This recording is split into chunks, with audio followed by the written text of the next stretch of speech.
Good morning, everyone. Yes, so my name is Bruce G. I'm a PhD candidate at the University of Waterloo under the supervision of Dr. Gracie. And today I'll be talking about the cubic law. We all know it, we all love it, we all hate it. And how do we move beyond the cubic law? How do we move to capture inertial, transient, and turbulent flow behaviors in hydraulic fractures, among other things? Okay. So I'll start off with just a little background. In our research group, we have done a lot of research on modeling the multiphysics of fractured rock masses. So things like hydraulic fracturing, things like enhanced geothermal energy, things like slurry injection and proppant transport, and things like acoustic emissions in fractured rock masses. And underpinning all of these models is always the same assumption. What governs the fluid? The fluid flow is governed by the cubic law. Now, when we were asked to look into dynamic hydraulic fracturing, that's when things became very interesting. Here we started to look at, the idea here is that you're not using constant injection, you're instead using pressure pulses to pound away at the rock mass. And here this is very clearly a dynamic process. So we enhanced our model by adding inertia in the rock mass. We neglected inertia in the fluid. And the question is, of course, well, why would we do that? What physical justification is there to do that? And there isn't any. There really isn't. Besides the fact that we're using the cubic law, and the cubic law is incapable of capturing these physics. So we have a very clear case here where it is not a sufficient model for the processes that we need to capture. So let's talk a little bit more about the cubic law so that we're all on the same page. I'll use the words, the name Poiseuille flow probably interchangeably a few times here with the cubic law. It's also called lubrication theory. It's all these things. It's had a number of different names, but the word law is really quite a misnomer because it's not a law. It is in the same way that, say, Fourier's law is a law. It is instead the analytical solution to steady laminar flow through stationary impermeable parallel plates. And what you get out of this, relationship is a constitutive equation where the flux Q is related to the gradient of pressure by the cube of the aperture. So there's already several key assumptions that have gone into there: steady flow, laminar flow, parallel plates. But usually we pair this with a conservation of mass equation at the fracture scale, which states that the rate of change of aperture plus the divergence of flux equals 0. Now, already there's a physical inconsistency. We've just had to assume steady laminar flow through stationary parallel plates, and now we're permitting our apertures to change. It's already physically inconsistent. So why do we use it? Well, for one, it's got extensive modeling history. We have experience using it. It's been in use in the industry for over 30 years.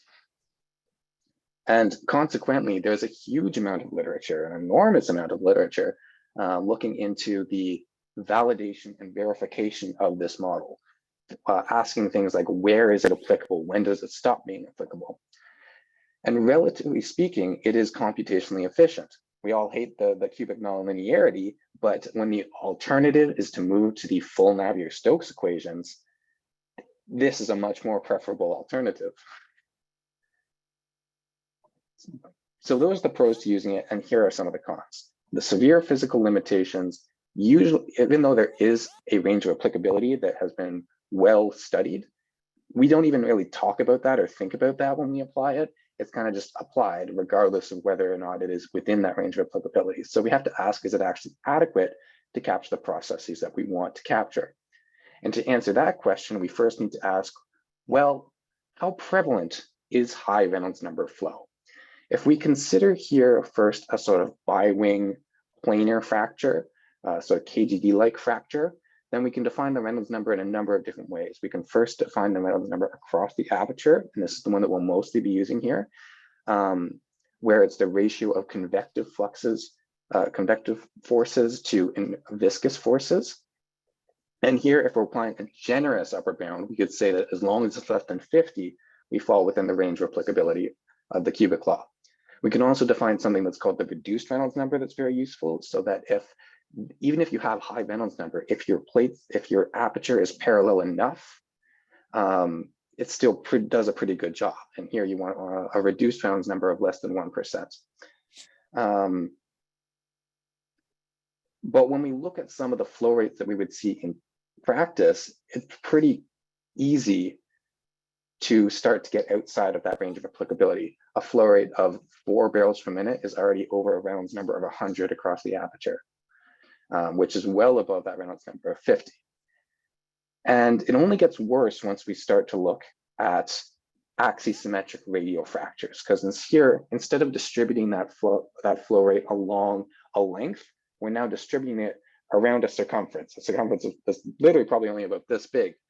So at much smaller flow rates, we get enormous Reynolds numbers at the wellbore.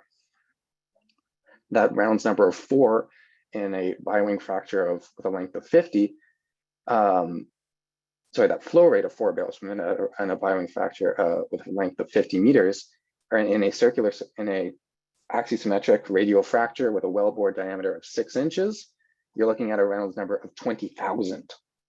Huge Reynolds numbers, high inertial effects compared to the viscous effects. Now it is tampered somewhat in the because there is a sort of 1/r relationship. So as you move away from the wellbore, that Reynolds number will decrease. But at the wellbore, astronomically high Reynolds numbers. And if we look at it in practice, here we have a simulation. This is the pressure pulsing simulation from earlier, where I have marked in purple everywhere that the Reynolds number across the aperture exceeds 50, and that's the generous upper bound. So this is the millisecond pulsing situation, but those of you with keen eyes might notice that is in fact purple almost everywhere throughout this fracture.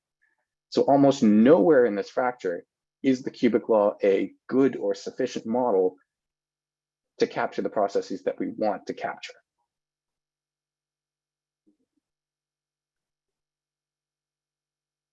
But we have to ask the question, what other options do we have? We could switch to using the full Navier-Stokes equations. This is going to come at the cost of a huge increase in computational complexity, but we will capture more physics. It's really not a feasible alternative, though. When we talk about fractures with apertures on the scale of microns to millimeters in one direction, and then they might extend reservoir scale from meters to hundreds of meters to maybe even kilometers. The computational burden that accompanies that is simply not realistic to make this an alternative. So instead, we end up using the cubic law, which has, in comparison, low computational complexity, but comes at the cost of high physical error. So then what would be nice is if we had some sort of alternative fracture flow model somewhere in between where we could capture more physics than the cubic law without the same computational burden that accompanies the full Navier-Stokes equations. And here is where I will introduce the model that I've been working on, what we call the GG22 flow model, an alternative fracture flow model. So we call it the GG22 model after its reference, Jean Gracie 2022, after a long slew of very unsuccessful acronyms. But the idea here is that we start from the two-dimensional Navier-Stokes equations, we integrate over the aperture, and we make a couple of assumptions about fracture flow and behavior that are less restricted than the ones we need for the cubic law. So what we come up with is a model that is described by two partial differential equations, one governing the conservation of fluid momentum in the fracture, and the other one governing the conservation of mass. And so now we also need two fields to describe this, so we need to solve for both pressure and fluid flux. The conservation of mass equation looks very similar to the one that we paired with the cubic law previously. It is the conservation of momentum equation that ends up being very different. And what we introduced here are a number of new terms into this relationship, which capture the effects of fluid transients, convective inertia. We have our good old pressure coupling term, and then we have a viscous friction and turbulence dissipative term. And in general, we would also want to have a third equation, some sort of equilibrium equation that would, so that the aperture would be a function of the fluid pressure. So here's a very equation-heavy slide just to sort of compare the three models and see that difference in complexity. On the one hand, mirroring that chart we had earlier, we have Poiseuille flow, which these two, we have a constitutive relationship and a single governing equation, which combines down to a single equation at the expense of capturing the least physics. So least complex, but at the cost of which physics do you want to capture. On the other hand, we have the incompressible Navier-Stokes equations. Three equations, because we need to solve for two components of velocity, but it captures the most physics that we would want to capture. In the middle here, what we end up with is our GG22 model. It's sort of this counterbalance. It has two equations, but because we've been able to eliminate one of the components of velocity and express it in terms of flux now, we're able to capture more physics than Poiseuille flow, but we don't need to, it's not accompanied by the same computational burden from the Navier-Stokes equations. So this is this trade-off mentality. The next thing I'd like to do is now we have the model now, what is going on physically inside this model? That's the question we want to ask next. So what I've done here is I've taken the conservation of momentum equation. I have put the pressure gradient on one side, and I've taken all the other terms and expressed them on the other side, expanded out all those derivatives with the chain rule.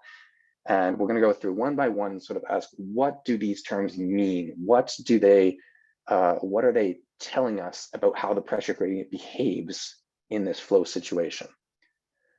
Starting on the left, we have this term here, which is related to this Q over W, which is related to the mean velocity of the fluid.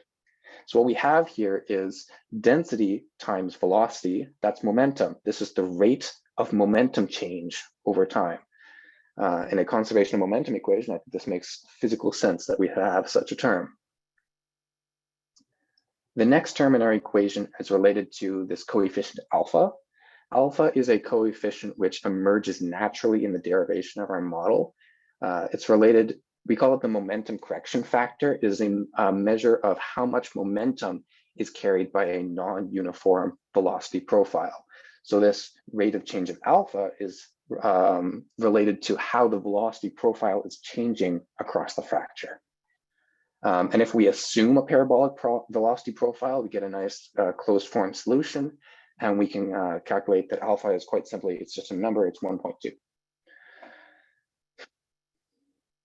Next, we have a term that is related to the gradient of flux, the change in flux along the aperture.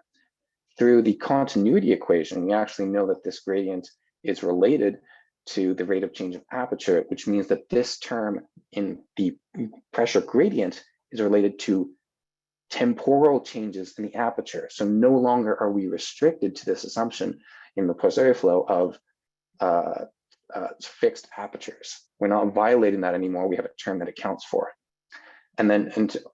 So there's the temporal changes. We also have spatial changes in aperture. We have a term here that is related to the aperture gradient, which is very interesting. You'll note here that the sign is different from every other sign in this equation, which means that under the right combination of circumstances, we could have a case with high flow rates, so high Q, and a positive pressure gradient where this term would become dominant, and then actually have a case where we have positive pressure gradients in the direction of positive flow, which is a non-Darcian flow condition and is something that could never be captured by the cubic law. And in fact, we'll see a couple of situations later on where this actually happens more frequently at lower Reynolds numbers than one would think. And all three of these terms in the center here, these are all related to that single term about convective inertia. It's all about the conservation of energy and how do we transfer it back and forth between kinetic energy in the form of fluid velocity and fluid flux and potential energy in the form of fluid pressure. In non-uniform aperture conditions, we can actually show that the Poiseuille flow formulation possesses no such mechanism and therefore actually does not conserve energy, whereas our GG22 model does conserve energy in these cases. So that's an interesting finding there. And the last term is the dissipative term. It's related to viscous and turbulent friction dissipation. If we assume laminar flow conditions, we can simplify this term, and it simplifies down to simply being related to viscosity and the cube of aperture, which should look very familiar because this is in fact the cubic law. In fact, we recover the cubic law under cubic law conditions. So the cubic law exists within the solution space of our expanded model. And so you'll never lose anything by adopting our model over the Poiseuille flow model because Poiseuille flow exists within that solution space. If it is appropriate to get a Poiseuille flow solution, you will recover a Poiseuille flow solution. So this is some nice reassurance when you're dealing with an expanded model, that under the right conditions, you'll recover the smaller model. I want to take a quick moment here and do a slight tangent and talk about FORCHHEIMER flow. So this is the idea that you can have a nonlinear extension to your Poiseuille flow model. This was originally proposed in the context of porous media, and it received a little bit of attention, I think, around the early 2000s in fracture flow models to try and figure out what is this gamma term, but it never really saw widespread adoption to my knowledge because that gamma term always sort of remained an empirical coefficient, though it ended up not being able to quite determine what it should be. But the idea here is that you just have this sort of quadratic extension to your basic Darcy's flow equation. But we can actually show that if we make a couple of assumptions, if we make the assumption, for example, that aperture is static and the flow is steady, then we can express this gamma term as a function of the aperture gradient and the cube and the cube of aperture. So what we actually have here is a term that was previously empirical. We now can come up with an analytical expression for it. So that's very interesting, and perhaps might be a way that someone might want to approach their extension if they didn't want to go all the way to implementing our GG22 model. So we have the model. We now need to look at validation. Where does it perform well? Where does it perform poorly? And we've done a number of these cases. I'm just going to talk about one here. What we're looking at here is steady state flow through a non-parallel aperture. So we've come up with this sinusoidally varying aperture here. We apply a flux at the inlet. We have a pressure at the outlet. We can come up with some nice analytical expressions for the pressure gradient for both the cubic law and the GG22 model. And then we actually end up comparing this against CFD. And so I'll show some of those results right now. Here's what the CFD contours look like, and here are some of our findings around this. What we generally find is then we have moderate Reynolds numbers and long wavelengths. Our model performs extremely well under these conditions. Now, moderate Reynolds numbers is relative, and the longer the wavelengths go, the higher that threshold for moderate Reynolds numbers becomes. It's hard to exactly quantify when it starts to drop off because that is, of course, going to be very problem specific. Where it performs poorly is once we have these sort of shorter wavelengths, and then you start to get these fundamentally two-dimensional phenomena, things like eddy flow. And then we're looking at sort of what is more, we might see in fractures as surface roughness, and this sort of recirculation effects. Our model is a reduced dimension model in the sense that it idealizes these two-dimensional spaces as a one-dimensional line in the same way as Poiseuille flow does. And so it fundamentally cannot capture these two-dimensional phenomena. And of course, it is going to fall apart when these types of phenomena occur. But what we can capture here is this case in the bottom here, where we have a Reynolds number of 100. It doesn't actually take that much to reach that.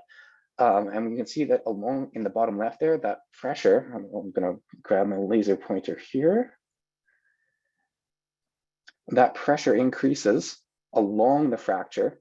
This is a case of non-Darcyan flow, which we can capture with GG22. We can't capture it with Poiseuille flow. And so here we, again, the idea here is that it doesn't actually take as much to reach these non-Darcian flow conditions as you might originally think. And here is just some more plots of those pressure gradients to really show how well GG22 does at capturing these things. The first thing we can note is that at low Reynolds numbers, where the Poiseuille flow solution is valid, we are recovering that Poiseuille flow solution. As we start to move up in Reynolds numbers, there is, of course, going to be a little bit of departure from the full Navier-Stokes CFD solutions. But I think it's very hard to argue that this GG22 model is not doing significantly better than the Poiseuille flow model under these circumstances. And of course, once again, the exact Reynolds number at which these things are going to start to depart is going to be very problem specific and depend on your wavelengths and all these things. But there's just some of our validation here. So that's the model. We have a new reduced dimension model, which is capable of capturing inertial and transient flow. We've validated it with CFD and a number of analytical solutions, and we can show that it's going to perform better than Poiseuille flow in just about every circumstance that we've tested. In every circumstance that we've tested, it's going to perform at least as well, if not better. So now let's ask the question, now that we can capture inertial and transient flow phenomena, where do these phenomena start to occur in typical hydraulic fracturing scenarios?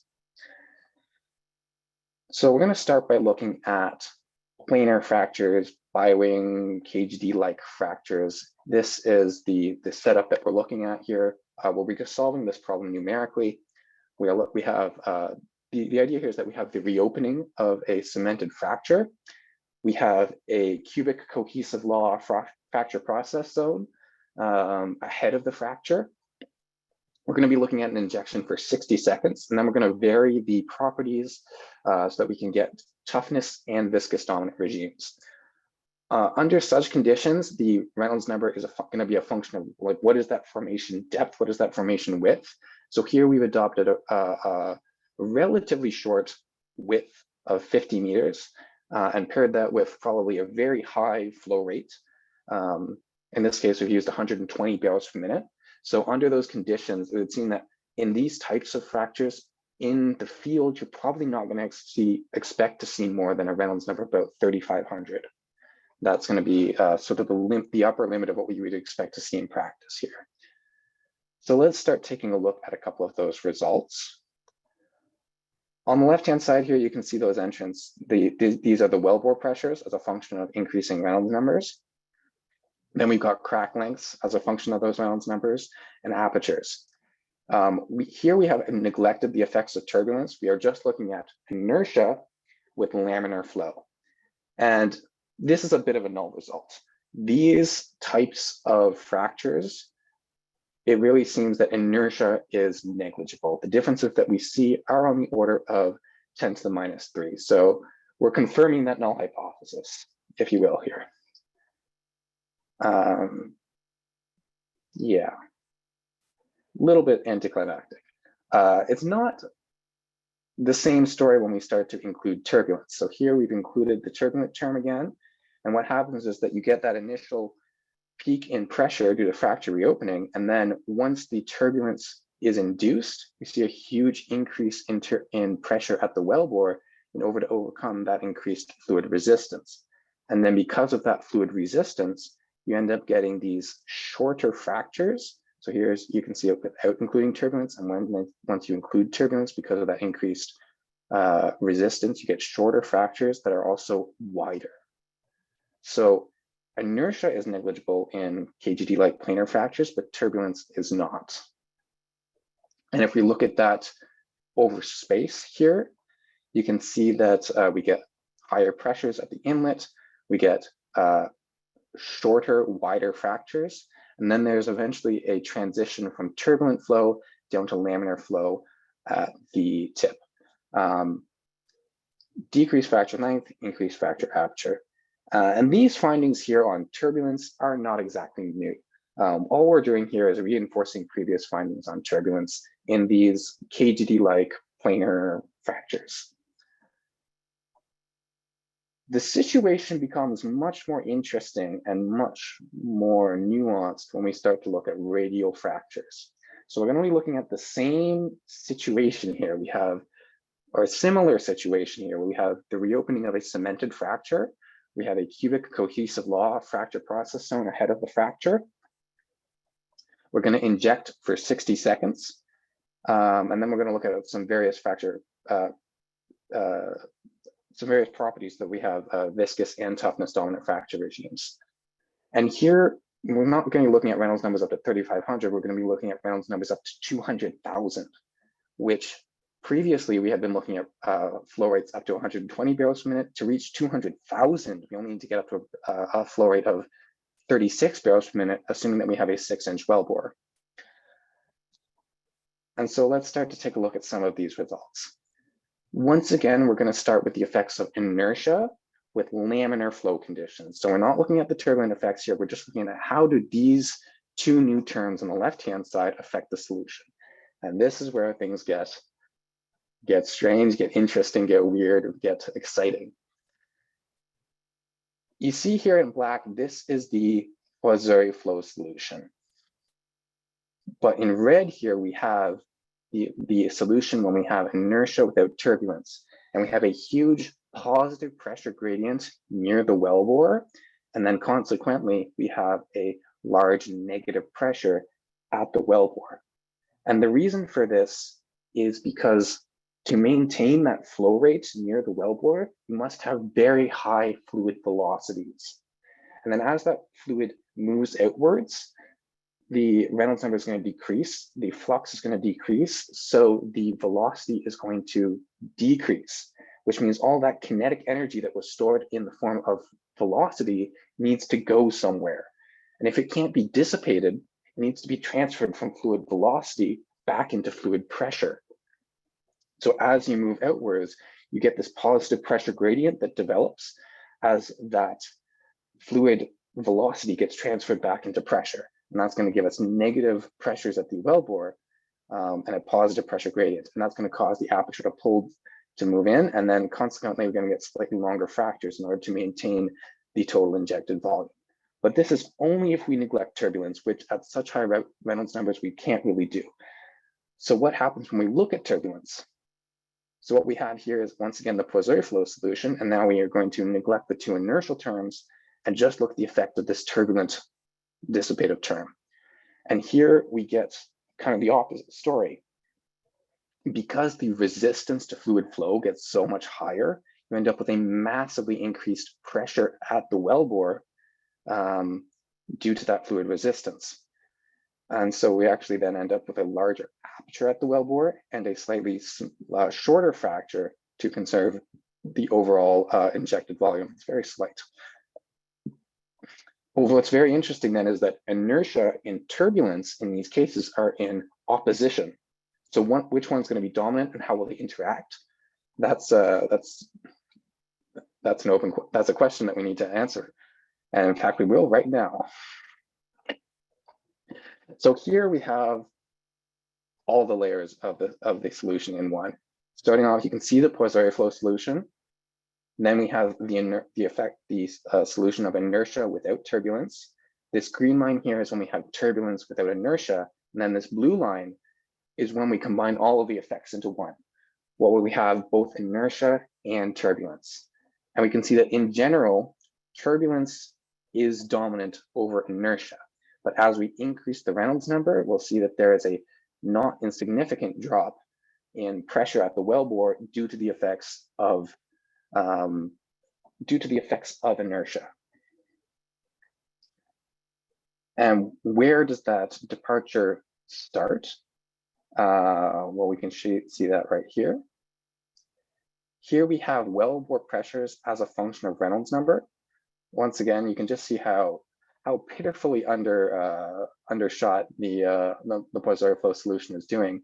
And then as soon as turbulence is induced, which is a Reynolds number of around 2000, this is a flow. If you have a 6-inch diameter wellbore, this is a flow rate of 4 barrels per minute. As soon as it is induced, we start to see departures from the Poiseuille flow solution. As we further increase that flow rate, once we get up to say 36 barrels per minute, a Reynolds number of about 20,000, then we start to see that inertia pulls back against turbulence, and we start to see a decrease in pressure that's just going to continue to grow as we increase those pressures even more. So what we have here is that due to the effects of inertia and turbulence, there's these very interesting physics happening near the wellbore that are not being captured by our existing models. And we might have, in the field, if we had observed these things, we might have just called these things entrance losses. And we can at least see here that at least implies that those entrance losses are not just due to the perforations of the wellbore, it's also due to the very physics of how the fluid flows through the fracture. Because all of this pressure loss is happening in such a small area, such a small distance along the fracture within that first 10 meters or so, that it might have just been called entrance effects in the past. And then lastly here, we'll talk about just quickly some toughness dominant fractures. What we're looking at here is wellbore aperture as a function of Reynolds number. And as we increase that flow rate for various different fracture energies, quite large fracture energies, all of them converge towards that zero toughness solution. So the reason here is that as you increase that flow rate, you are moving away from a toughness dominant fracture towards a viscous dominant fracture. And in fact, it seems very unlikely that if you are dealing with a fracture and a flow rate high enough to induce turbulence, it seems very unlikely that that would also be a toughness dominant fracture. I can't say that it works the opposite way, but if you have that high flow rate, it seems unlikely that you will have a toughness dominant fracture. So these effects that we're talking about it's very likely that they're exclusively viscous dominant fracture regime properties. So that kind of brings me towards the end here. What's next for this model is the question. There is so much future work still to be done here. I didn't even begin to enumerate it all. One of the big pieces that we are definitely still missing is validation with experimental results. We're numerical people by nature, but we need to definitely test this stuff against higher flow rates with at least laboratory experiments or field work or field studies. There's a lot more continued investigations. I've only just scratched the surface of this preliminary typical hydraulic fracturing scenarios. There's so many more like edge cases and things where we would expect to see these results even more. I've barely touched on the transient effects. We've been focusing mostly on the inertial and turbulent effects. The industry has had 30 plus years of working as an industry, working with the cubic law. I have on my own been working on this for about 3. So much more still to investigate here. If everyone would like to look into it. And then of course there are things like model extensions. So something like fluid leak off is of course very important in most of our fracture models. We've assumed an impermeable rock in our derivation. So then how do we incorporate something like fluid leak off in a physically consistent manner is an open question still. But in conclusion here, I have presented today the GG22 flow model, which is a new reduced dimension model for flow through fractures with temporally and spatially varying aperture, which conserves energy in temporally and spatially varying aperture situations where the cubic law does not. And it captures inertial, transient, and turbulent flow behaviors in these fractures, which the Poiseuille flow model is incapable of doing. When we start to look at applications towards hydraulic fracturing, we can see that there are high Reynolds numbers phenomena manifesting near the wellbores that result in increased pressure at the wellbore as a result of the pure fluid physics that is simply not being captured by our existing models.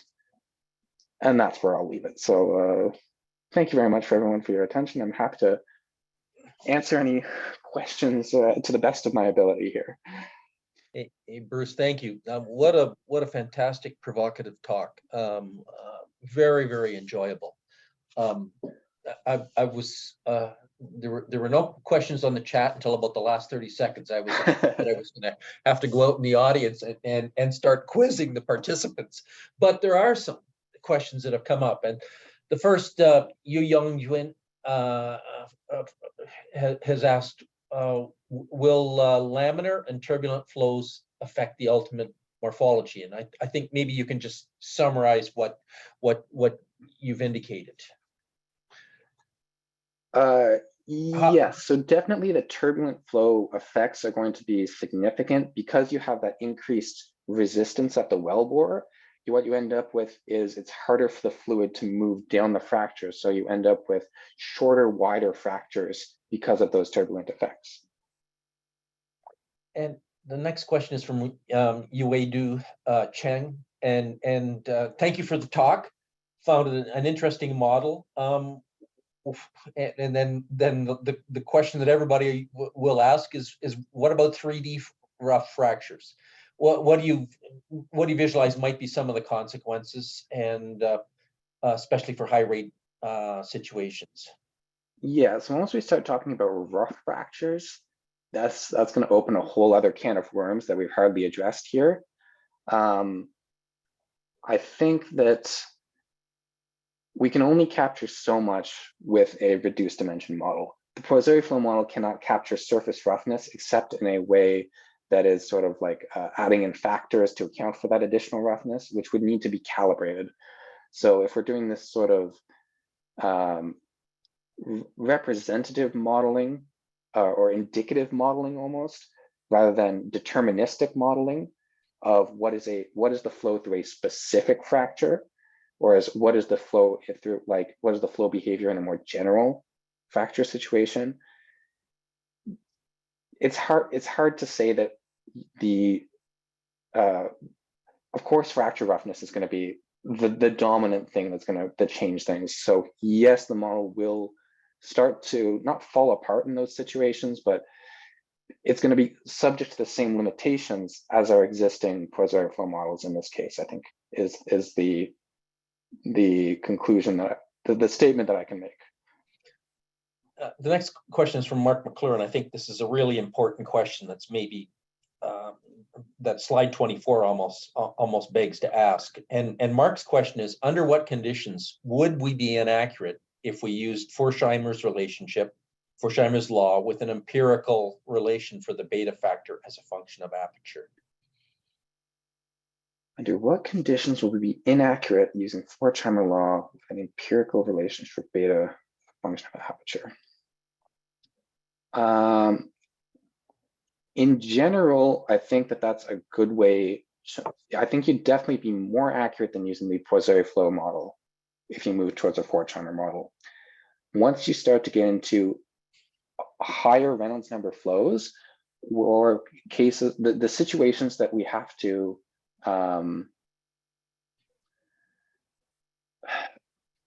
higher Reynolds number flows where you start to get significant temporal changes in aperture or like transient effects in the fluid, that's where you're going to start to break down with the FORCHHEIMER flow.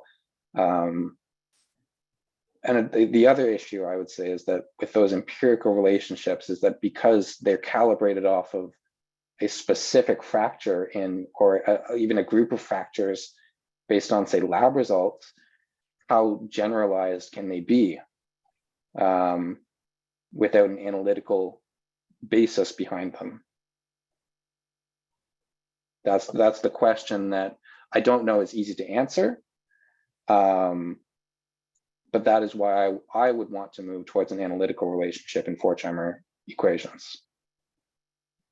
Okay, I think that's a good answer. So Henry is interested. So what do you speculate the effect on propant might be of turbulent effects in particular? You have turbulent effects on propant. I'm not an expert in propant and propant placement by any means, but definitely I would say that once you get, if you could, because turbulence has these sort of like eddies across the aperture formulating, and that's the main cause of that increased resistance.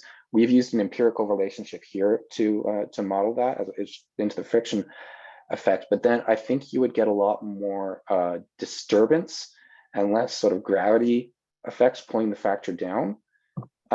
So I guess you'd be able to go further into the fracture with your propant placement with those turbulent effects, or it would stop propant from forming or from depositing near wellbores. I don't even know if that's an issue.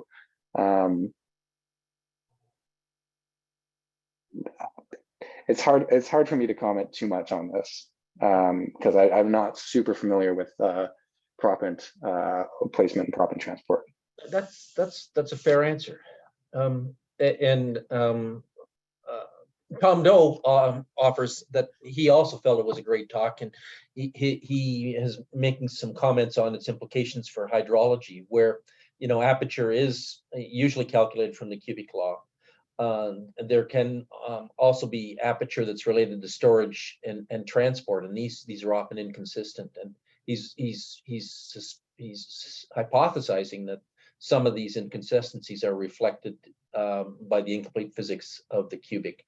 Well, now Thomas is calling it a suggestion rather than a law. Yes, I know a lot. Some people like to call it the so-called cubic law. Okay, well, yeah, that's a great point. And I think I would imagine that in hydrogeology, if you're calculating stuff based on the field, then those effects of surface roughness are, of course, going to play a larger part in that, and that also might help be some of the inconsistencies there. And I think it's a good thing every once in a while to really question our assumptions that have become so ingrained in what we do when we make these assumptions like the cubic law, because I think it's really just sort of been adopted as kind of like the universal standard, and it's maybe not questioned as much as it should be anymore. And the next question and observation comes from Igor Dontsov. I don't know. Can you see Igor's question in the chat? It's long. Yeah, I have the chat up here. I'll give you a second to read it.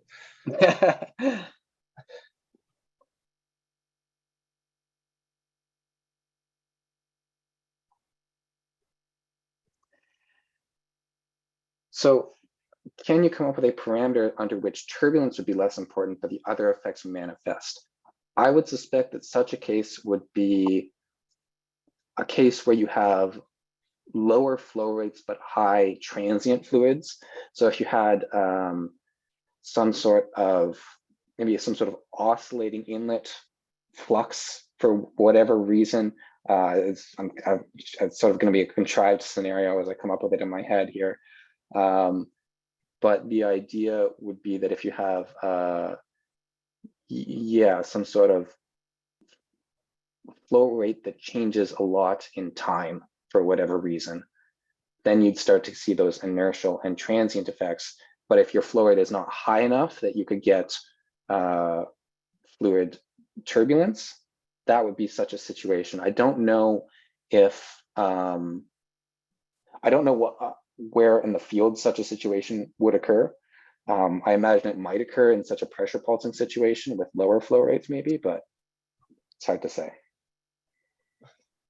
Like I said, the investigations here are still fairly preliminary. It's just been me looking into this and applying in these typical fracture flow scenarios. So how these effects will manifest in other more edge cases is still to be determined. TBD. Fair enough. And Igor, second question, sort of at the bottom there is that how are you representing the behavior of the rock? Is it quasi-static? Yes, we are using a quasi-static model here.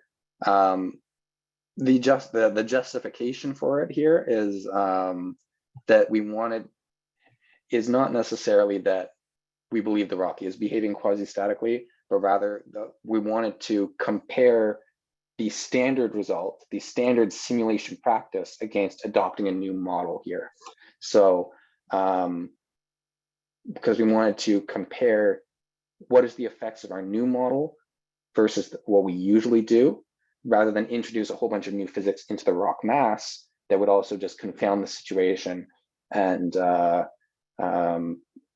muddy the results of what is the result of fluids physics and what is the result of rock mass physics. So the justification is perhaps more academic than it is physical.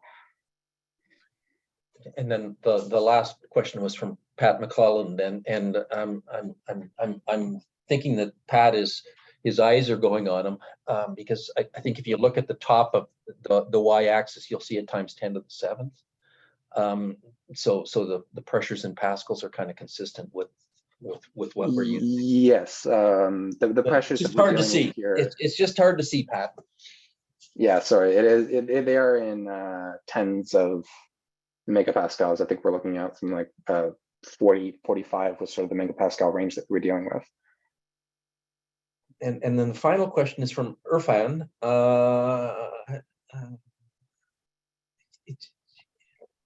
Yeah, and I guess, Bruce, I'll just let you comment on this. I mean, it goes back that certain rock models are going to respond differently.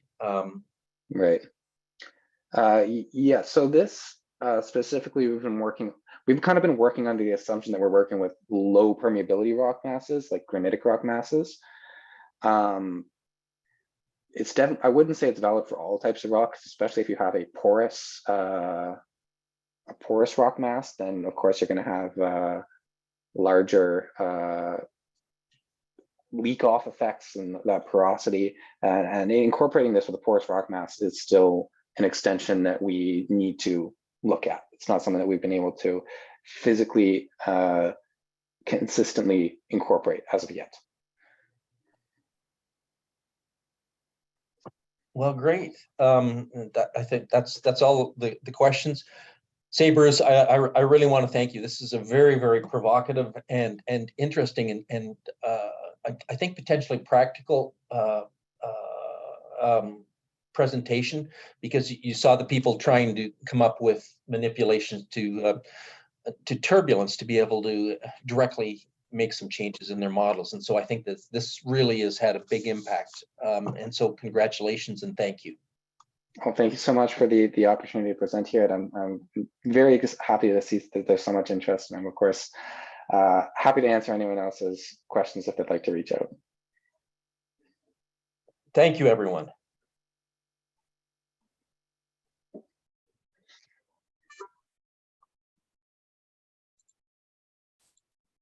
Yeah, hey Bruce, that was fantastic. That is really, really interesting. I'd like to measure that vacuum sometime. Well, where you saw the where you're yeah. the negative I think that's actually not a physical thing. I think that's sort of a result of that. I think Bernoulli's equation can explain that. Mm-hmm. I know of someone who was doing some experiments for Saudi Aramco who said that they had seen this phenomenon. Wow. Yeah, pretty cool. In the lab, within a flow between rigid plates, which are about an inch, separated by about an inch. So no turbulence. No turbulence, but the flow rate was high. Yeah. Massive, yeah. And they were looking at clearing sand and proppant from well bores and stuff like this. Anyways, the context isn't important, but they did see it in their lab experiment. They modeled it with a CFD, like full 3D Navier-Stokes, because they weren't completely convinced that the pressure taps were not giving them crazy results. Yeah, fascinating. I mean, really great work, Bruce. I mean, congratulations. Well, and I think I wish, Bruce, you had one. I love the presentation. I wish it had one slide to just demonstrate that you also implemented all the numerical methods. So all the finite volumes, all the finite elements, it's not just deriving this equation, which is, I think, on its own a big accomplishment and some analytical solutions for some special cases, but also implementing the numerical methods. And it's a big accomplishment. Indeed. Yeah, well done. And I will sign off now, but John, thank you. Hey, Rob, good to see you, man. Yeah. Will I see you in Atlanta? You will not see me in Atlanta this year. I have too many other I know what you mean. Commitments. It's hard to be everywhere all at once. Well, that's very true. So I'm not going to make it to Atlanta, unfortunately, this year. But yeah, next time. We'll catch up. Okay. All right. See ya. Cheers.